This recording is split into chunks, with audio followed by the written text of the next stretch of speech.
balik lagi di vlog Roy Kiyoshi. Kali ini ada yang berbeda nih. Hari ini aku nggak ngevlog di luar deh. Aku ada sesi buat kalian yang pengen tahu, dan sesuai dengan janji aku juga, aku ngejawabin pertanyaan satu persatu dari kalian yang udah inbox, direct message di Line, Instagram, dan di sosial media aku.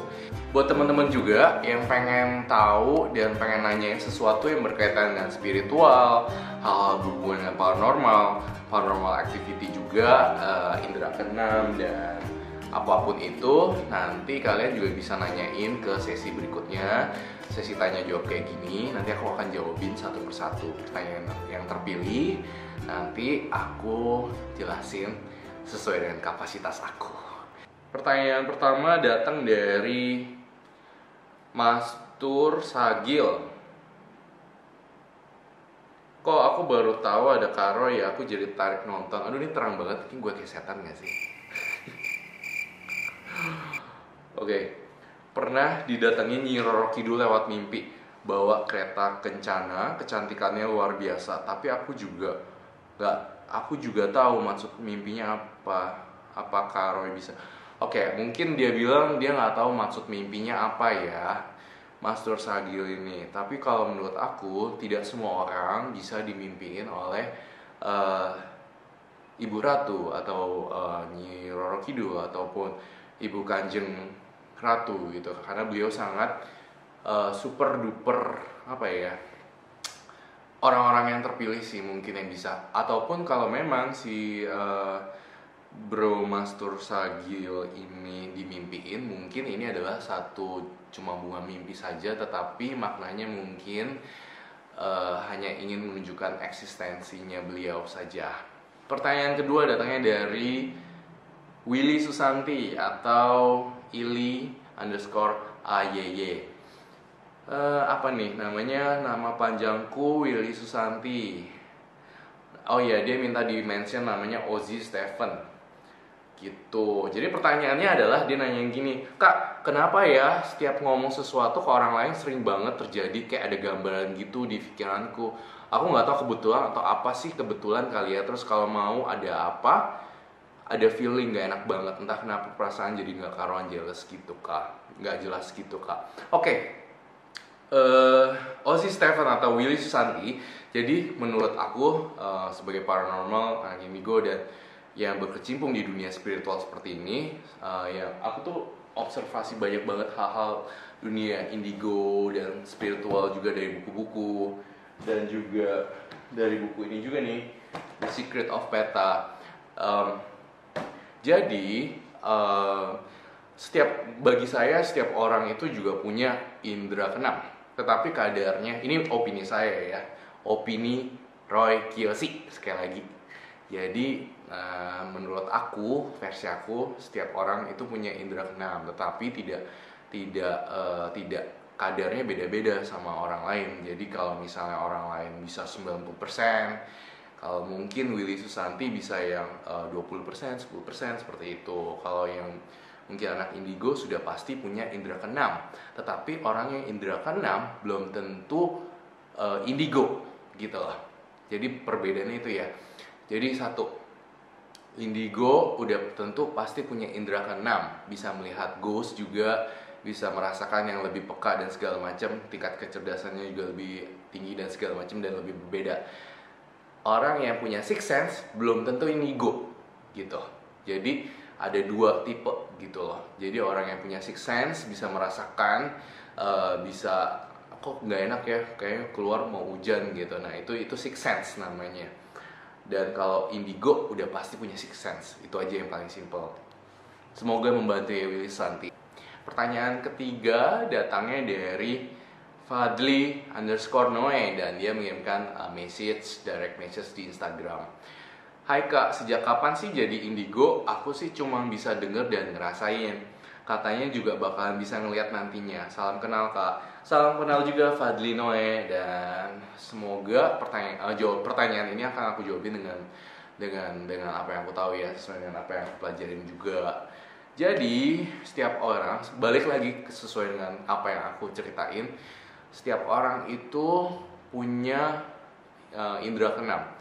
walaupun either mereka punya kayak kecil atau besar, tetapi mereka bisa kamera, please be focus on me. Oke. Jadi mereka itu bisa ngerasain satu persatu, tapi belum tentu indigo gitu loh. Harus dilihat dulu. Jadi harus benar-benar dites beberapa tes sih sebenarnya. Harus benar-benar dilihat dari kemampuan dia dalam menganalisa juga.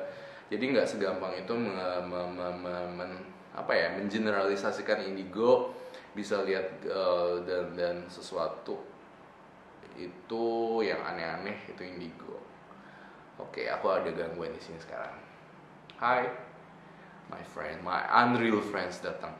Dan Fadli Noe, semoga ini kamu jangan jadi ini. Kalau menurut aku sih lihat foto kamu ya, kayaknya kamu jangan diikutin deh. Itu cuma bukan halusinasi sih, tapi cuma perasaan-perasaan, kekhawatiran dan kayak yang terlampau berlebihan. Jadi aku rasa nggak usah diturutin deh. Mendingan kalau aku bilang ya, mendingan nggak usah banyak tahu daripada banyak tahu. Lebih cepet pusing, lebih cepet capek sebenarnya.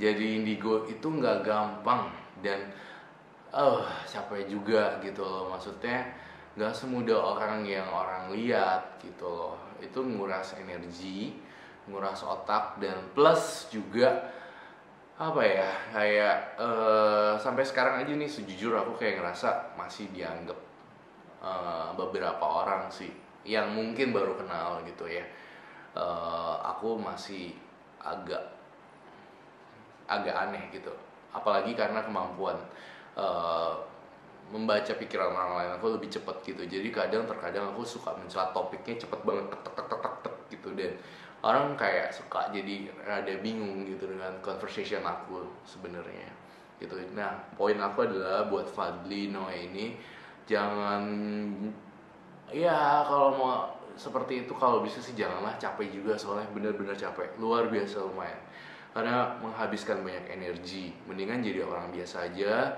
yang nggak banyak tahu apapun tentang perasaan dan segala macam, itu lebih better sih, karena bisa lihat setan, bisa ngebaca pikiran orang, bisa tahu orang bohong.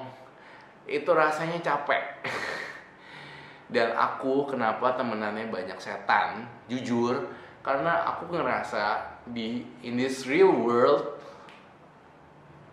human itu lebih mengerikan daripada ghost gitu. Jadi kok aku ngerasa mereka banyak yang fake ya gitu. Apalagi banyak orang yang hujat sana sini antar ini atau apapun ras lah, ataupun berbeda warna, itu aja udah pusing banget. Jadi kenapa aku kayaknya lebih I'm living in my own world gitu lah. Dan berikutnya dari Gendis _Jowo 18. Kapan Kak ke Hong Kong lagi nih? Bikin acara di sini juga dong kok. Iya, jujur kemarin itu pas lagi liburan ke sana, aku tuh emang udah ada rencana mau bikin vlog liputan, karena di situ ada salah satu tempat berhantu. Kalau kalian tahu Tatat School itu adalah sekolah yang terbengkalai dari zaman dahulu. Namun ada salah satu kendala ketika saya ingin mau pergi ke sana, karena pas pada saat ke sana itu jalan aksesnya itu susah banget, dan plus supir taksi semua pada nggak mau ke sana. Dan juga pertimbangan saya adalah ketika saya sudah nyampe di sekolah itu yang berhantu itu di Hong Kong, kayaknya nggak bakal bisa masuk deh, karena itu semua dijeruji. Jadi kemarin pas mau liputan vlog di Hong Kong tentang sekolah berhantu itu yang terbengkalai, itu gagal total, karena menurut aku kayaknya bakal gagal deh, nggak bisa akses masuk ke sana, dan plus pulang balik ke hotel juga susah banget. Tapi next bakalan aku visit lagi kok, tenang aja. Berikutnya datang dari Facebook Messenger aku, dari Meki Tan Siska. Koko Rekiyoshi ramalkan bagaimana nasib Ahok Basuki Cahayapurnama dan nasib kita mohon dan tolong pokoknya.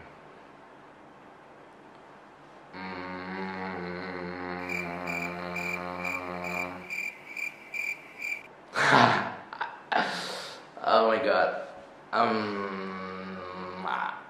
Ini susah banget dijawab sebenarnya karena jujur saya sedih dengan firstly first, kalian harus tahu bahwa aku tidak mau berkomentar apapun, takutnya salah ya, takutnya salah nangkep juga orang-orang, dan ya mungkin orang nilainya salah nangkep juga. Tapi intinya saya sedih dengan apa yang telah terjadi dengan Pak Ahok atau Pak Basuki Cahayapurnama. Jadi saya merasa bahwa saya turut sedih juga, dan mudah-mudahan beliau kuat. Dan menurut versi saya ada rencana Tuhan di balik itu lebih besar gitu. Jadi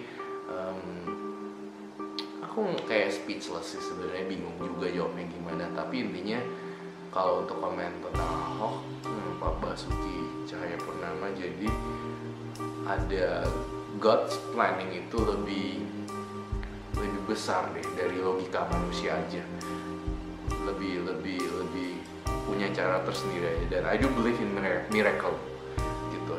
Itu aja sih yang aku bisa jawab ya pertanyaan ini. Yang lainnya ini agak sensitif, jadi aku nggak mau mention di sini. Terima kasih, semoga bermanfaat ya Megi Tansiska. Dan aku mau curhat colokan dikit. Jadi sebenarnya recently aku kayak dapet beberapa komen dan beberapa komentar negatif yang bersifat bully ya, dan ada yang parah, ada tingkat keparahan yang parah banget, ada yang nggak parah juga, ada yang kayak ngomong kayak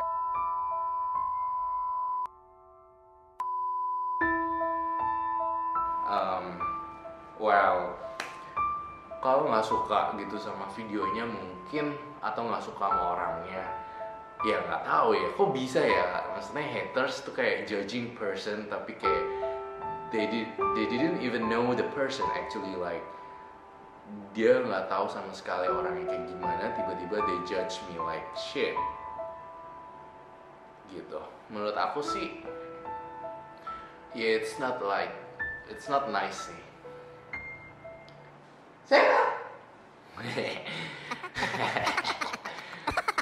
Jadi buat lovers juga, thank you so much udah ikutin Roy Kiyoshi terus kegiatannya, perkembangannya, cerita-ceritanya juga. Semoga kalian terinspirasi juga, dan semoga kalian makin senang juga dengan aku.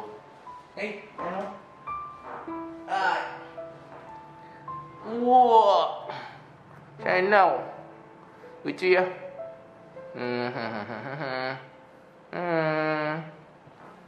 Jadi buat teman-teman juga yang pengen nanya-nanya berkaitan dengan spiritual atau berhubungan dengan indigo, ghost stories, atau fenomena-fenomena yang terjadi pada kalian juga, atau paranormal activity, bisa tanyain di Roy Kiyoshi atau direct message di Instagram atau sosial media aku yang banyak bejib Roy Kiyoshi.